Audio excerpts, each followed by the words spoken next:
Hey there, boy. Hey, good boy.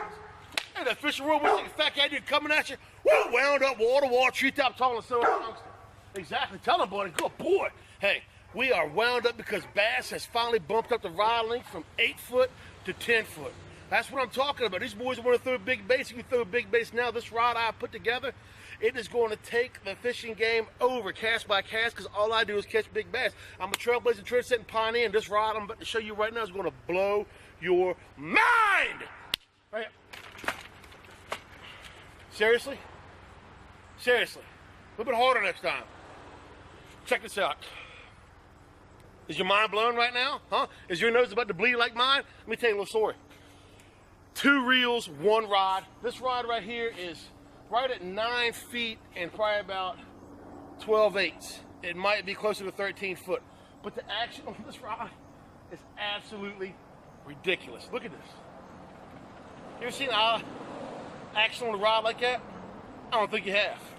So now you can power fish. You want to power fish? You can throw that jig.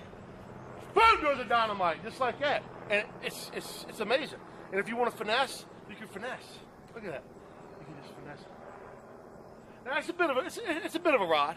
It's a little bit right here, but hey, you know, if you're a full-grown man like myself, it's to be no problem. I mean, little fellas that sit on, you know, phone books to drive the boat like Brandon Pollock might have a problem. But I have a remedy for him. And I use this technique myself, but this right here.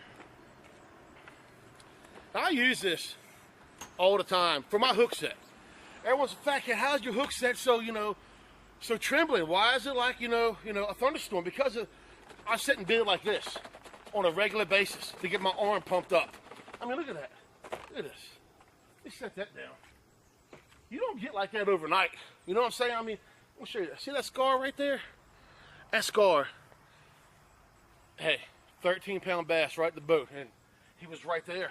And I was dynamite. Hey, next to my muscle flexed so hard it broke the skin. Unbelievable. But like I said, that plays a big part. You need this with the rod like that. But you'll be able to throw these big baits. No more need for long lining. You can just sling this. You can sling that bait from here to Tallahassee. It is not an issue with a rod like this. You know, the equipment makes the man. The man don't make the equipment. So with a piece like that, it takes it to the next level. You know, I'm not worried about the next level. I thought about fishing next year if they got bigger rods, but it's just not fair to anybody else. But you can fish with the big crankbaits now. You know, what everybody's been waiting. They've been fishing with these in Japan since #87. And you know, and here we go.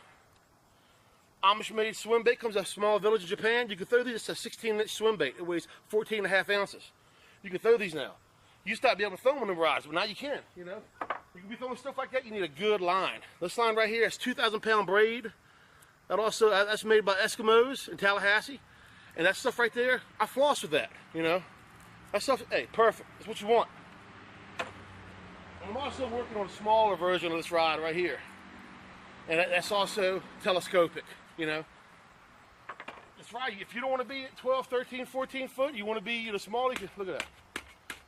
You can just, look. And it's that easy. Now you got a smaller rod, you can flip docks, piece of cake. You know, and you see guys out there throwing these birds these days. Everybody's throwing a little, oh, you got a little duck, it's a little ducky wucky, you throw a little duck. Oh, no, I don't play them games. I ain't catching no big bass. Big bass want big food, and they want good food. So what I do is this right here. I stop by KFC somewhere and I get a rotisserie.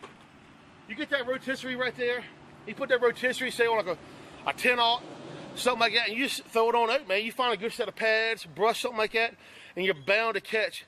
I have never lost one less than 10 pounds on this right here. So it's not necessarily, it's not live bait either. You know, it's fully cooked, so it's not live bait.